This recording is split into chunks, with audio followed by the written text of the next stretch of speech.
Eu tô pesquisando mouses faz mais de 10 anos e existem alguns conceitos que, obviamente, quando eu comecei a pesquisar, eu achava que eram absolutos, mas hoje em dia eu tenho opiniões diferentes. Eu já fiz um review, acho, de por volta de 7 mouses aqui pro canal, e hoje eu vou falar sobre os conceitos errados sobre mouses. Muitos entusiastas acabam falando muito sobre esse tipo de assunto, mas no final das contas, eu acho que é uma coisa que a gente pode prestar atenção e até mesmo evitar erros na hora de fazer a nossa escolha pro próximo mouse. Até mesmo porque é tanta variedade que pra poder acertar é uma desgraça, muito difícil. Hello, ladies and gentlemen, eu sou o Delb, sejam bem-vindos a mais um vídeo e hoje tô aqui pra poder dar uma listada e explicar por que esses conceitos são errados. Como eu disse no começo do vídeo, é difícil já o suficiente a gente escolher qual mouse que a gente quer ter e eu quero facilitar pra vocês mais ainda, tá? E a gente vai avançando dos conceitos mais básicos até os conceitos mais de entusiastas, e o primeiro deles é o seguinte: a sensação que mais DPI é melhor. Eu vi esse erro muitas vezes sendo cometido por criadores de conteúdo que são mais abrangentes, menos entusiastas de mouse, e vários deles falam mais DPI é igual ao melhor. Não necessariamente. O que acontece? O DPI é nada mais nada menos que a sensibilidade do seu mouse, né? E o quanto ele vai andar se você fizer esse movimento daqui que eu tô fazendo com esse mouse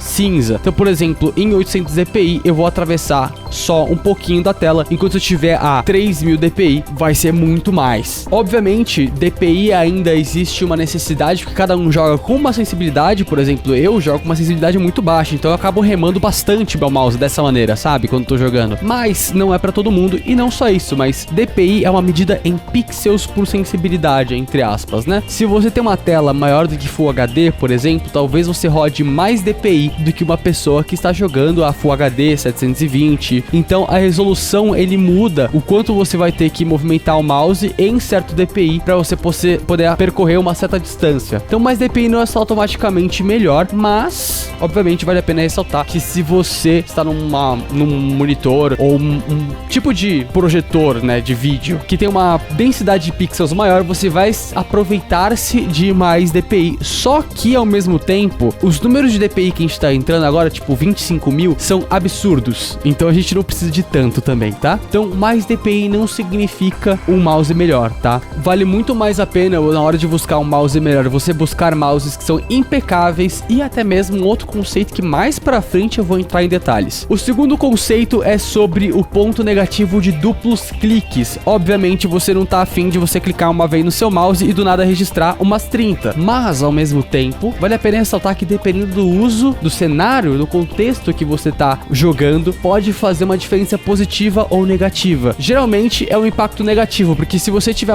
jogando um jogo que você precisa de precisão, você segurou o mouse e você precisa clicar só uma vez para poder dar um headshot, para poder dar uma avançada, para dar uma investida, que seja, se você fizer isso da maneira errada, você pode acabar prejudicando o seu jogo, né? No entanto, existem certos jogos que se aproveitam do duplo clique. Um deles são jogos tipo Cookie Clicker, porque você tem que clicar mais vezes por segundo, mas isso é uma coisa bem segmentada. Mas eu sei muito bem que existe uma utilidade para Minecraft. Minecraft, para quem joga PVP, clicar mais vezes por segundo é um benefício, faz parte das mecânicas que são completamente desbalanceadas desse jogo, mas como consequência, se você clica só uma vez e clica duas, já é uma vantagem no Minecraft, porque você vai estar com uma média de cliques mais alta. Mas essa é só uma desmistificação. Dependendo do seu cenário de uso, o duplo clique pode ser ruim, mas dependendo pode ser até mesmo bom. Isso é bizarro. Próximo conceito é pegando esse Razer Viper Mini, que por sinal tem um review aqui no canal, vou deixar aqui no canto superior do outro lado, que eu sou vesgo, desculpa. Que é o seguinte: o Razer Viper Mini, nos cliques principais dele, tem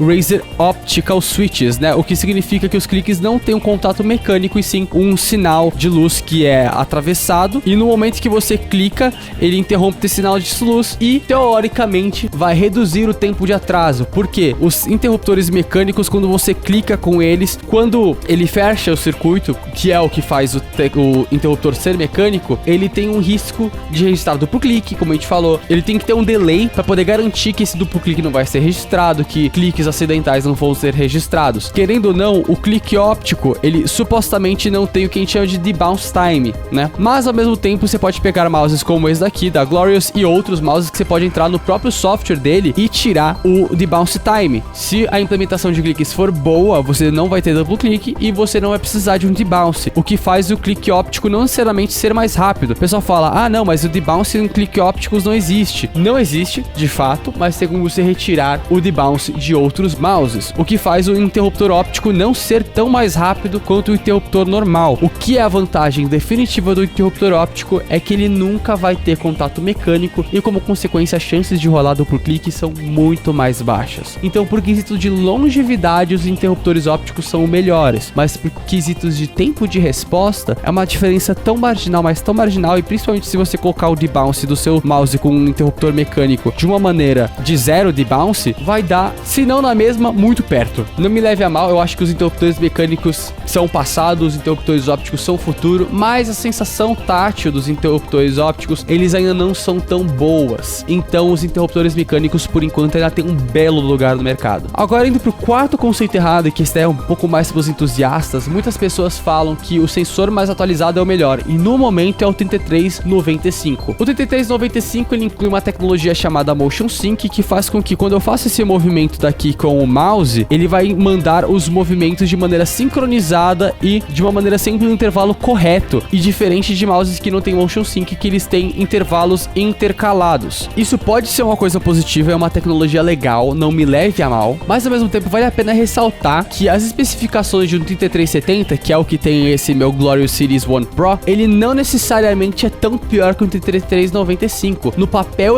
o 3395 é melhor, mas na prática os dois são muito comparáveis até. Outra coisa que também é muito importante falar é que muitos mouses que vêm com 3395, eles têm um processador, né, que a gente chama de MCU, que acaba acrescentando o que a gente chama de atraso de repouso. O que acontece? Em mouses que tem o MCU da Compex, que é um muito famoso entre mouses como Pulsar X2, Lamzo Atlantis, não o 4000 Hz, o Lamzo Atlantis normal, e o Mini tá incluso nessa brincadeira, e outros mouses chineses como Darmo Shark, Deluxe M700, M800, melhor dizendo o nome, eles têm esse MCU e ele tem esse atraso de repouso. O que consiste esse atraso de repouso? Quando o mouse está parado, a partir de certo tempo, é como se o mouse ele parasse de rastrear, e quando você volta a movimentar, ele tem um atraso para perceber, opa, ligou, voltou, vou continuar atuando. E isso faz com que o tempo de resposta inicial de quando você retoma a movimentação do mouse suba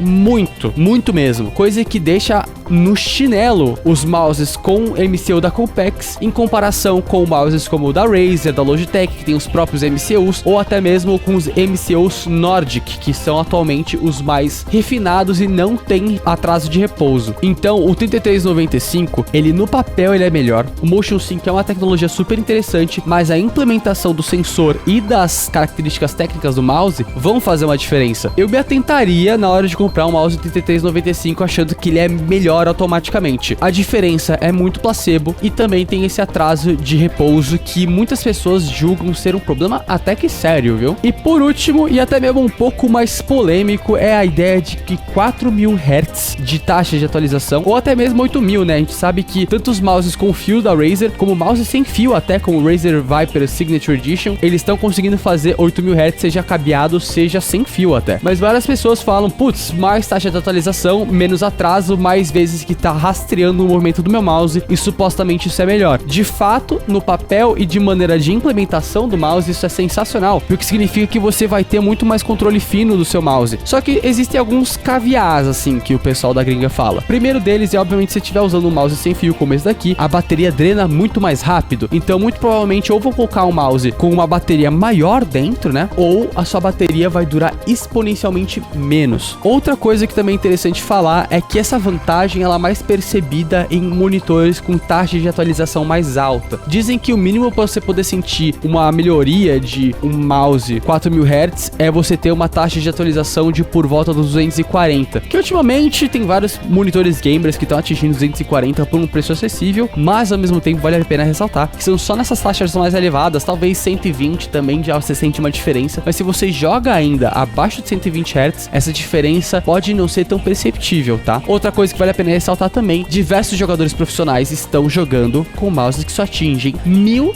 Hz. Por exemplo, Logitech, Zowie, Vexi, Razer até mesmo, tem várias pessoas que estão jogando com mouses da Razer que ainda não estão usando o dongle 4000 Hz. Então vale a pena ressaltar que dá pra você performar assim em altíssimo nível, em taxa de atualização alta, com um mouse como esse daqui, que tem a taxa de atualização de apenas 1000. E não só isso, mas vale a pena ressaltar que existem certos computadores que eles vão acabar engasgando, dando o que a gente chama de bottleneck, gargalo, com mouses com uma taxa de atualização mais alta. O que que acontece é que os computadores, processadores, memórias RAM e afins, os hardwares do seu computador, às vezes não podem estar otimizados para a tecnologia de 4000 Hz. Afinal das contas, é uma tecnologia nova. Então, se você tiver um hardware também mais antigo, talvez você possa ter gargalo. E tem gente que teve drops de FPS extremamente significativos, que vão de 10% menos FPS até menos 40%. Então, às vezes, mais vale você ter um mouse de 1000 Hz de taxa de atualização, ao invés de você ter muito menos frames e ter uma experiência muito mais inconsistente. Eu sou o primeiro cara a defender que passar de 1000 FPS é meio estranho, acho que você não precisa, mas ao mesmo tempo você precisa ter uma segurança que seu jogo vai rodar tranquilamente, sem engasgos, porque quando você dá essa engasgada no momento mais quente do jogo, isso atrapalha muito, isso acaba sendo definitivo numa luta e não vai ser os 4000 Hz que vão te dar a vantagem, né? Mas bom, eu acho que eu consegui destrinchar todos os conceitos que eu acho que a gente precisa se atentar e até mesmo talvez ajudar você a fazer uma decisão de compra de, putz, verdade, não vou gastar com 4000 Hz porque não vale a pena. Putz, estava na pilha de comprar um mouse de 3395, mas não necessariamente acho que vai fazer uma diferença tão grande. Eu acho que os upgrades de mouse, eles vão muito mais de necessidade ou até mesmo de adequação com o formato do mouse. Por exemplo, eu acabei atravessando diversos mouses para descobrir